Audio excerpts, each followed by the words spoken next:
Hai, selamat datang kembali di channel YouTube Tahu Banyak ID ya. Kalian pernah nggak menonton film Hollywood yang berjudul Taken? Intinya, film ini menceritakan perburuan seorang ayah untuk menemukan anggota keluarganya yang diculik oleh penjahat. Nah, sang ayah diceritakan sebagai masyarakat sipil biasa, ternyata rekam jejaknya adalah seorang mantan agen rahasia terlatih yang sudah keluar. Jadi, dengan kehebatan dan pengalaman militernya secara tangkas, sang ayah bisa menghabisi penjahat dan menemukan keluarganya. Itu cerita di Hollywood ya. Kisah seperti ini ternyata pernah terjadi di kehidupan nyata. Tapi, dalam kisah ini bukanlah seorang ayah atau agen rahasia, tapi seorang ibu rumah tangga parubaya yang mencoba memburu penjahatnya. Ini akan menjadi kisah tragis, membuat siapapun yang tahu ceritanya akan bersimpati. Sebelum kita mulai membahasnya, subscribe dan share kalian sangat membantu agar channel ini bisa terus berkembang. Kisah ini terjadi di negara Meksiko, kota San Fernando, seorang ibu parubaya yang memburu para pelaku penculik dan pembunuh anak perempuannya. Sang ibu bernama Miriam Rodriguez. Dengan tekad bulat, dia memburu orang-orang yang membunuh putrinya dan gak akan berhenti sampai mereka mati atau dipenjara. Aksi nekatnya ini bukan tanpa alasan. Ketika putrinya yang bernama Karen Rodriguez diculik pada tahun 2012, bertahun-tahun tidak ada tanda-tanda kepolisian Meksiko berhasil menemukan putrinya.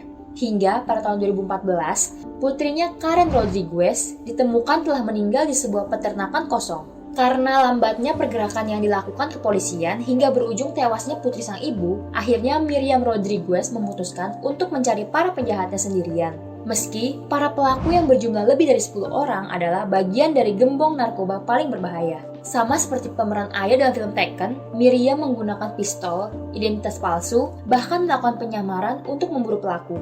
Dalam melakukan pemburuannya, Miriam berpura-pura menjadi petugas medis, petugas pemilihan umum, dan profesi-profesi lain yang terkait dengan para tersangka.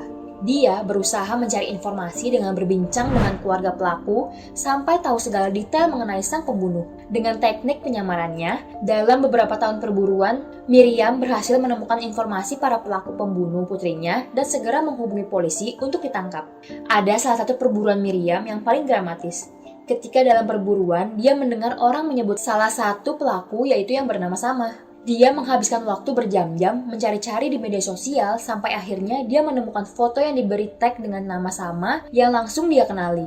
Setelah mendapat informasi sang pelaku berjualan bunga di perbatasan, Miriam menyamar menjadi pemasok bunganya hingga berhadapan langsung dengan pria tersebut. Sama sempat melarikan diri. Dengan cepat Miriam mengejar dan menangkapnya. Sambil menodongkan pistol ke leher Sama, Miriam berteriak, "Bergerak sedikit, saya akan menembakmu."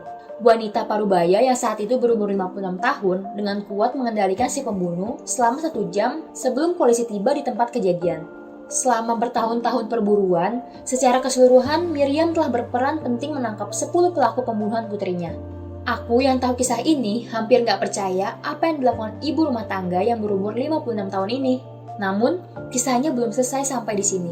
Dan sayangnya, kisah ini juga bukanlah happy story ending. Sejak putrinya terbunuh di tangan kartel narkoba, Miriam Rodriguez mendedikasikan hidupnya menjadi aktivis HAM melawan kekejaman para kartel. Teman-temannya sering bertanya, "Apakah kamu tidak bertindak terlalu jauh untuk menentang para kartel ini?" Lalu Miriam menjawab, "Saya tidak peduli jika mereka membunuh saya. Saya telah meninggal pada hari mereka membunuh putri saya." Hal yang ditakutkan pun terjadi. Pada bulan Maret tahun 2017, sekitar 20-an napi berhasil kabur dari penjara Ciudad Victoria. Di mana di penjara itu para pelaku pembunuh putri Miriam Rodriguez ditahan. Mengetahui hal ini, kerabat Miriam meminta pihak kepolisian untuk memberikan pengamanan. Tindak pengamanan diberikan dengan mengirimkan patroli 3 kali sehari ke rumah Miriam. Tanggal 10 Mei tahun 2017, tepat perayaan Hari Ibu Nasional di Meksiko, Miriam ditembak 12 kali oleh pria tidak dikenal yang masuk ke rumahnya di San Fernando. Wanita parubaya yang juga seorang ibu meninggal saat perjalanan ke rumah sakit. Bagi banyak orang di San Fernando, Meksiko, Rodriguez dipandang sebagai legenda keberanian. Banyak yang mempertanyakan peran polisi setelah kematian ibu tangguh itu. Kota San Fernando memasang sebuah plakat perunggu besar yang mendokumentasikan kehidupan dan keberanian Miriam Rodriguez. Untuk kalian tahu, pada tahun 2017, sekitar 70.000 orang telah hilang dan meninggal dalam berbagai konflik sipil, kelompok kriminal, dan kartel narkoba di negara Meksiko. Ini menempatkan Meksiko sebagai negara paling tidak aman kedua di dunia setelah Suriah.